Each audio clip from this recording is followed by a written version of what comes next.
This is Kirblog. All right, so it's been 1 week since you looked at me. I went to go see this movie, and I'm sorry. I'm sorry because I kind of think I implied to a lot of my friends that I went to go see Zootopia with this past week that they would be joining me on this Kirblog, but once again, the week has gotten away with me. Gotten away from me. There we go. Sorry.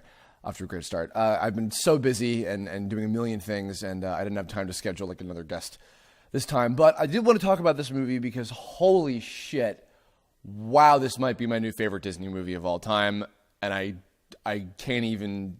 I'm still getting over like all this time later. And I think it's now been officially 1 week since I saw it. I'm not even being cute with the song. I'm still getting over like how incredible that was, how extremely impactful it was. I'm going to be talking about spoilers. So for those of you who have not seen the movie yet, especially for my UK listeners who this would have just come out the other day, just word of warning. So, but yeah, my God, it was so bizarre because I knew that Rich Moore was directing this movie, and I loved Wreck-It Ralph, and he's an amazing director. Didn't realize that Byron Howard, who directed Tangled, was the co-director, which really it explains why it's so great with the two of them combined, for Christ's sake.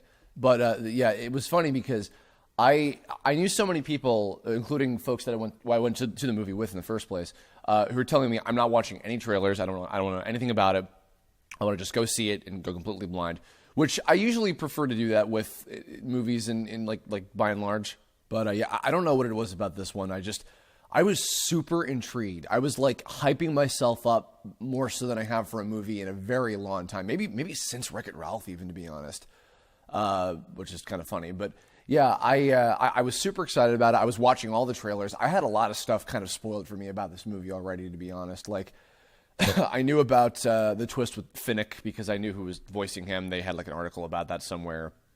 I knew about Mr. Big from the trailers, obviously, and all that stuff. So, and as I was watching it, like I was already beginning to kind of like piece together what the order of the different scenes in the movie were going to be, just based off of all the different trailers I'd seen. Like, okay, and then she's going to go to this place, and she's going to have this interaction with this character, and then she and Nick are going to team up at this point, and they're going to see this character at this point, et cetera, kind of thing. But despite that, it was still extremely engaging all the way through, and it was still blowing me away, completely blowing away my expectations. I think in particular, what I was really surprised about was, so I went in like knowing it was going to be a very inspiring movie. Like, just like I was thinking, it's like, this is going to remind me of like, oh God, I really want to do an animated movie like so fucking badly. And it did.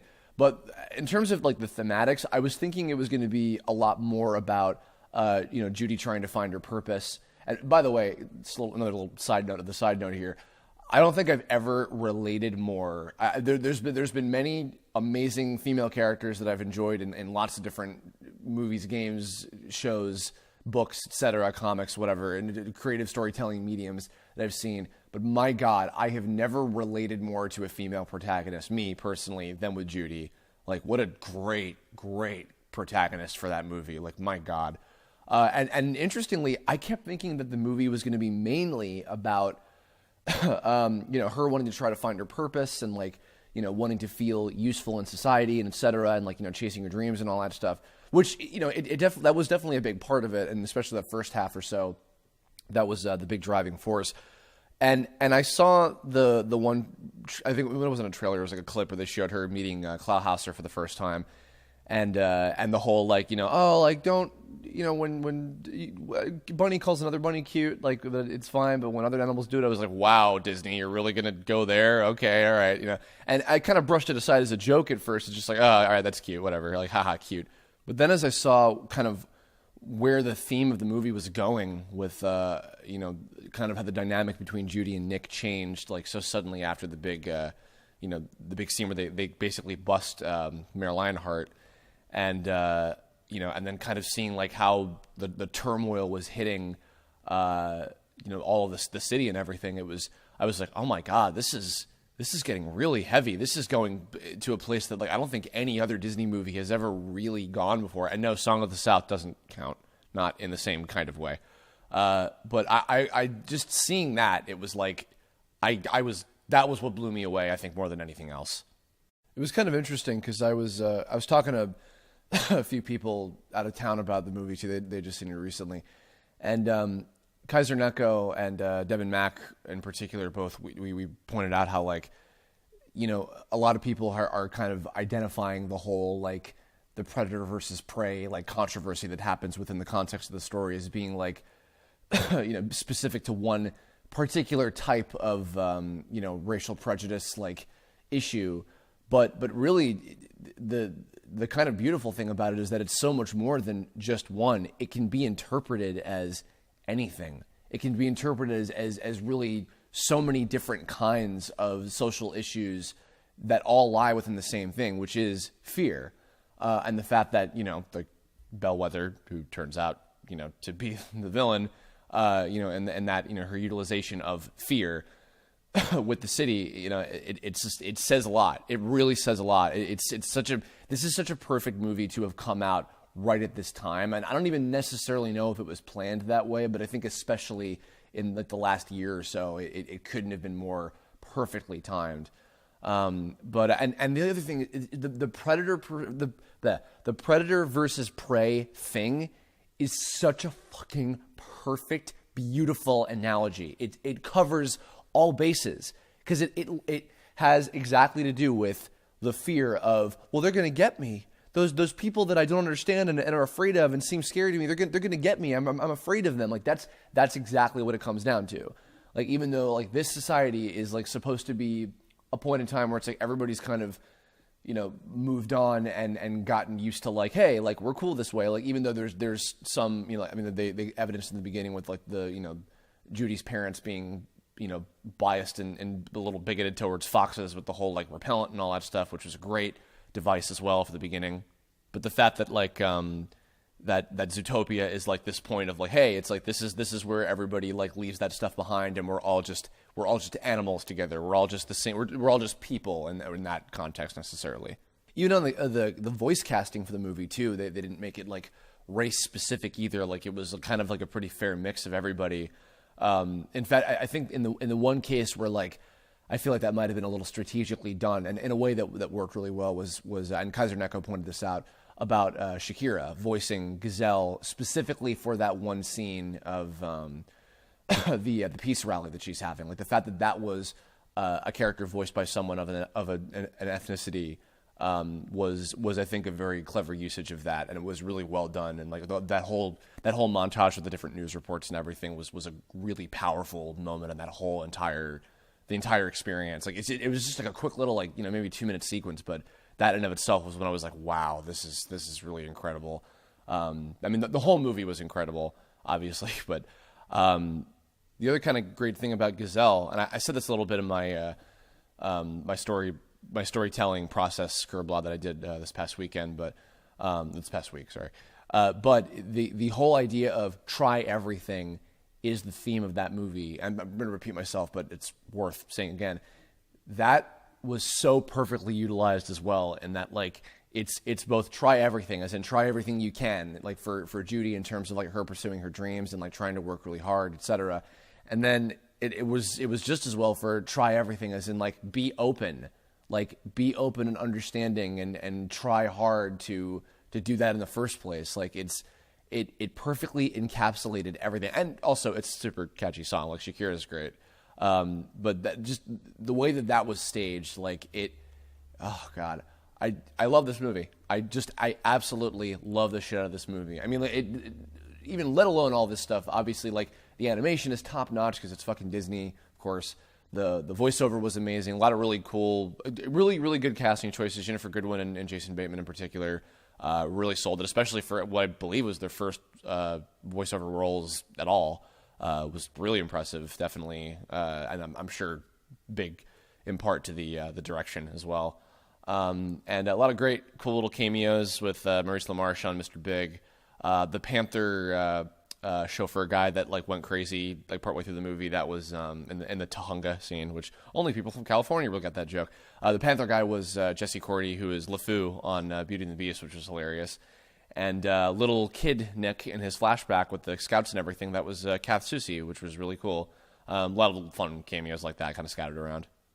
But yeah, I mean, visuals, it's like, what else is there to say? It's Disney. I mean, I think that this is like one of the most visually stunning movies that they've ever made, just in terms of like the variety of like the environments and the character designs, and like how much like they were telling on screen in every shot with all the different characters everywhere. It was masterfully done and incredibly inspiring. My friends can tell you, like, I got out of the movie and I was like, oh my good filmmaking boners through the roof. I was like not on this planet like after the fucking movie was over. But yeah, it's I can't recommend this enough. I mean, obviously I'm talking spoilers of, the whole time, but if you know anybody, I'm going to say this to all of you guys who have seen it if you're listening to this, but if you know anybody who's like skeptical to this movie at all, please do anything and everything in your power. Like, even if you got to spend money to go see it with them again, just like, please get everyone you know to see this fucking movie, because this is something I pointed out. I was talking to Mike Lucas about this when we were walking back from the theater, but it drives me nuts that, well, okay, it doesn't drive me nuts. It makes me happy that on one hand, because it's a Disney movie, millions upon billions of people around the world will see this and love this and get something out of this. It frustrates me that millions of people within those millions of people will inherently not take this movie seriously because it has talking fucking animal characters in it. And not even in like the, like furries or gross perspective, like not even like that I'm talking about. Just, it goes back to the bit about, like, it's animation, so it's kid stuff. It's like, no, this movie did not feel like a kid's movie to me at all. Like, it was definitely like family friendly in terms of like, it didn't do anything too like, whoa, okay guys, or anything like that. But it still, like, it was very, very tasteful and mature in the way that it treated the subject matter. And it was incredibly progressive. It's a topic that anybody and everybody can and should get something out of. And I sincerely hope that, I mean, especially to kids who, like, are young and impressionable and, learning a lot more about the world, more so than anything, I hope that a movie like this, just like how I thought about Inside Out too, I hope that a movie like this will leave that kind of impact on kids in terms of like, hey, like, be open and, obviously chase your dreams and do the best you can at what it is that you want to do. But also, like, be open to everything in the world and unexpected things that might surprise you or shock you, and be a little scary. But not everything has to be, and things that might seem scary are in fact actually not at all. And I really hope that is kind of what translates across the board to the majority of people who see this and who really give it like the time of day. I mean, like, and by that I mean like they see it for what it actually is, and not just like, oh, it's a kid movie with talking animals. Yeah, whatever. Who gives a shit? Because even like animation fans I knew, they were just like, oh, it's Robin Hood. It's like, oh, big deal with anthropomorphic characters, and it's just like, all right, yeah, great, whatever. Robin Hood doesn't fucking hold a candle to this movie. That's right. I said it. That's right. I genuinely think that just thematically, this is like, I want this, and I feel that this is already like a historically amazing Disney movie, like leagues above so many others. Like, and listen, I love Disney movies. I grew up with them all. I think they're incredible. They're masterful pieces of animation. But just in terms of like the story, in terms of like the impact behind what this movie meant, like this is like something really, really special. And Disney's been like on the fucking ball lately between like all and Pixar too. Like all of their recent stuff by and large has been really, really solid. Like not just in terms of like the stories being great, but just the lessons that they're teaching and like the morals that are and the themes that they choose for executing with this. This is the type of stuff that I really, really want to think about for my future stories as well. It's like if I could even do something like even a fraction as impactful and as positive and as inspiring as a story like this, as an experience like Zootopia, like that's what I live for, and I'm so incredibly happy that this so far it is getting proper recognition. I mean, like, what, 98% of Rotten Tomatoes or whatever. Like, it's incredible, and I only hope that it keeps going and going further and further, bigger and bigger here on out. Like, just, yeah, everybody should see this. Everybody should get something out of this.